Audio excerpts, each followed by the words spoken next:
Ezra 3. Rebuilding the altar.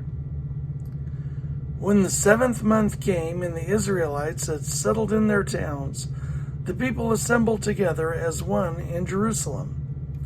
Then Joshua, son of Jozadak, and his fellow priests, and Zerubbabel, son of Shealtiel, and his associates, began to build the altar of the God of Israel to sacrifice burnt offerings on it, in accordance with what was written in the law of Moses, the man of God. Despite their fear of the peoples around them, they built the altar on its foundation and sacrificed burnt offerings on it to the Lord, both the morning and evening sacrifices. Then, in accordance with what is written, they celebrated the Festival of Tabernacles with the required number of burnt offerings prescribed for each day. After that, they presented the regular burnt offerings, the new moon sacrifices, and the sacrifices for all the appointed sacred festivals of the Lord, as well as those brought as freewill offerings to the Lord.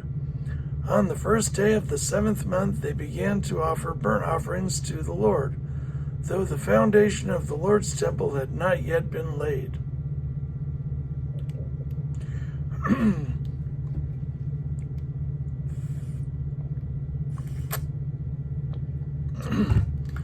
Rebuilding the temple.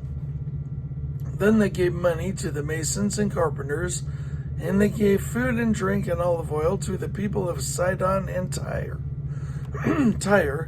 so that they would bring cedar logs by sea from Lebanon to Joppa, as authorized by Cyrus, king of Persia. In the 2nd month of the 2nd year after their arrival at the house of God in Jerusalem, Zerubbabel, son of Shealtiel, Joshua, son of Jozadak, and the rest of the people, the priests and the Levites, and all who had returned from the captivity to Jerusalem, began the work. They appointed Levites 20 years old and older to supervise the building of the house of the Lord. Joshua and his sons and brothers, and Kadmiel and his sons, descendants of Hodaviah, and the sons of Henadad and their sons and brothers, all Levites, joined together in supervising those working on the house of God. When the builders laid the foundation of the temple of the Lord, the priests in their vestments, and with trumpets, and the priests in their vestments and with trumpets, and the Levites, sons of Asaph, with cymbals, took their places to praise the Lord as prescribed by David, king of Israel. With praise and thanksgiving they sang to the Lord.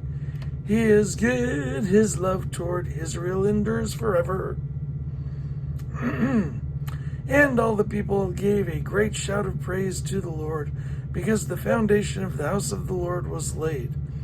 But many of the older priests and Levites and family heads who had seen the former temple wept aloud when they saw the foundation of this temple being laid, while many others shouted for joy. No one could distinguish the sound of the shouts of joy from the sound of weeping, because the people made so much noise, and the sound was heard far away.